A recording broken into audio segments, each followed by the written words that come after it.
Assalamu alaikum fam, hope you're doing well. So I'm studying the High Renaissance in Northern Europe and Spain. We're dealing with the Protestant Reformation era. We're going to be writing a paper on it, so we're doing lots of reading. There's this excerpt from a book that Martin Luther wrote called The Small Catechism. It's around the 15th century. He goes to these small villages in Germany, specifically Saxony, and he's not really happy with what he found in terms of religious education. So here's an excerpt of what he wrote.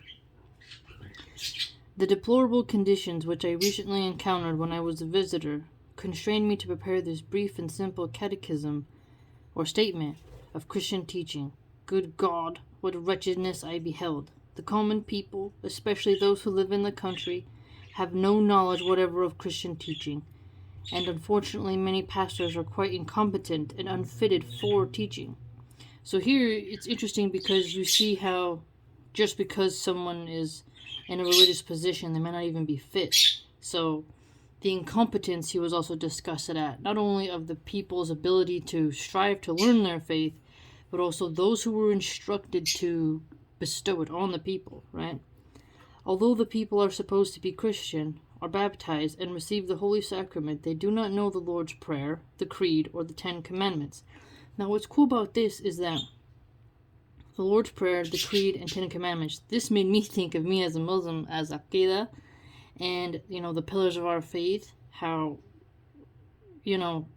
I myself really push to learn that stuff and explore it, and I'll explore it even more. But it is fascinating how Luther here is reminding us theologians, what is it that a Christian, specifically a Protestant, is supposed to know? And here he lists it for us. They live as if they were pigs and irrational beasts. The language he uses is very potent. And now that the gospel has been restored, they have mastered the fine art of abusing liberty. Abusing liberty. How will you bishops answer for it before Christ, that you have so shamefully neglected the people and paid no attention at all to the duties of your office? So notice how he's really reprimanding the bishops. Like, you're going to answer before Christ. But notice how he says Christ, not God. I always found that a little strange. May you escape punishment for this? You withhold the cup of the Lord's Supper and insist on the observance of human laws. So look at that. He's telling them, withholding the cup of the Lord's Supper. So it's not giving them their knowledge that they're supposed to do, but instead just worrying about only human laws, right? Yet you do not take the slightest interest in teaching the people the Lord's Prayer, the Creed, the Ten Commandments, or a single part of the Word of God. Woe to you forever. So here, the Ten Commandments, look at that. So they really wanted the Protestants to be taught the Ten Commandments, their Creed, the Lord's Prayer, and to really focus in on gaining knowledge and understanding the gospel and stuff like that.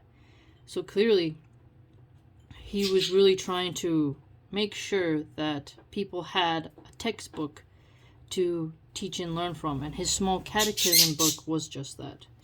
In the first place, the preacher should take the utmost care to avoid changes or variations in the text and wording of the Ten Commandments, the Creed, the Lord's Prayer, the Sacraments, etc. So look at that. Avoiding changes and variations. He doesn't want a bunch of that. He wants it to be systematized. On the contrary, he should adopt one form, adhere to it, and use it repeatedly year after year. So he's really digging in on them, trying to give them the logistics of their education concerning religion, right? Young and inexperienced people must be instructed on the basis of uniform, fixed text and form. They are easily confused if a teacher employs one form now and another form, perhaps with the intention of making improvements later on. In this way, all the time and labor will be lost. So clearly here, he goes around and he is horrified.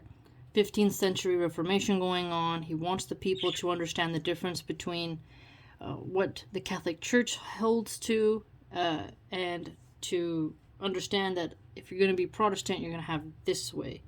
So it is difficult to do at this time because, the papacy has, a different interest in the national interests, and during this time there is a rising sense of nationalism in Europe, and the people are starting to say, like, we want to have different interests than just the papal interests. So clearly there is this shift going on, and the humanists are also on the rise. So you have Thomas More, Desiderius, Erasmus of Rotterdam. So you have a lot of intellectualisms going on, and there's a lot of wealth amongst the monastic and episcopal lords that are being envied. So all this context adds into Luther's potency of language, his mission, what he's wanting to do. But it is quite interesting how even today you can look at, like, okay, do people themselves know this, right?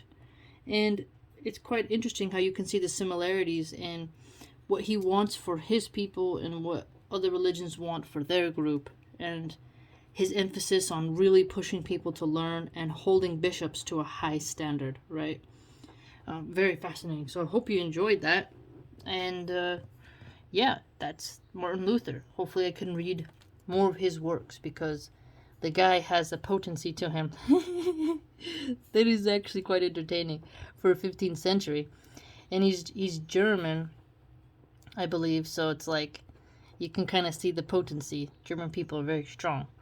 So you can see it. It might just be the way it's translated into English, but it's like he's not shy of telling people, "Woe to you forever," it's just interesting. So, mashallah, have a good day.